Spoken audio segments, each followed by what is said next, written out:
Kwa hiyo maandiko yanaendelea kusema katika Timotheo wa kwanza sura ya 6 mstari wa 18, tunaendelea wawe tayari kutoa mali zao, washirikiane na wengine kwa moyo. Kwa kuna wale ambao hawako tayari kutoa mali zao kwa ajili ya watu wengine, hawako tayari kushare mali zao kwa ile watu wengine kupona.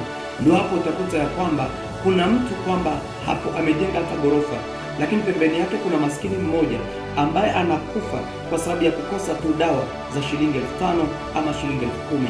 Kwa hiyo kuna watu wale ambao mioyo yao imekuwa ni mibaya kabisa, hawapendi kushirikiana na wengine. Lakini wewe endelea kutenda mema, hata kama unacho kidogo, basi uzingatie kusaidia wale wengine ambao hawana chochote.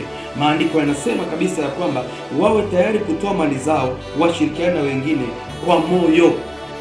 Ule moyo wa kusaidia wengine umepungua sana.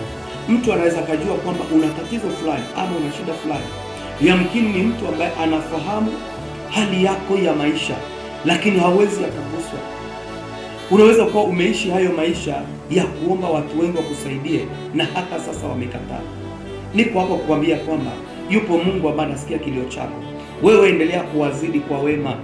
Inawezekana ulitegemea kupata msaada mahali fulani, lakini kumbe ule msaada wao ukageuka majeraha kwako. Labda ni mtu alikusaidia, lakini amekusaidia kwa masimango. Lakini pia mwingine labda hajakusaidia na akaenda kukutangaza, akakuacha katika hiyo hali ya mateso na maumivu. Endelea kuwazidi kwa wema, endelea kuwazidi kwa wema, wazidi sana kwa wema. Ni watu ambao walifurahia walipoona ulienda kuwaomba msaada, alafu wakakunyima, wakaenda wakakutangaza, wakaenda wakasema, wakaenda wakakuzungumzia mabaya, na yumkini wakabadilisha yale maneno hata ambayo ulikuwa umeyasema, wakaongezea chumvi, wakaenda wakakusema mabaya zaidi.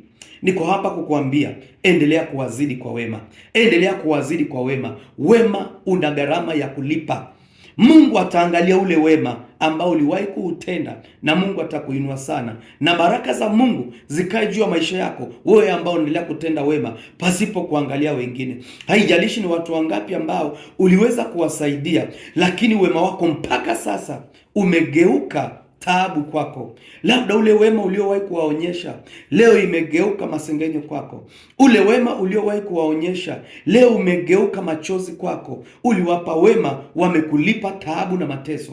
Uliwaonyesha wema, wamekulipa masengenyo. Uliwaonyesha wema, leo wamekulipa chuki, wameenda taka kuloga mwingine, labda wengine wamekupeleka mahali ambapo usingetamani kufikishwa. Lakini nimekwenda kukuambia kwamba endelea kuwalipa kwa wema katika jina la Yesu. Amen.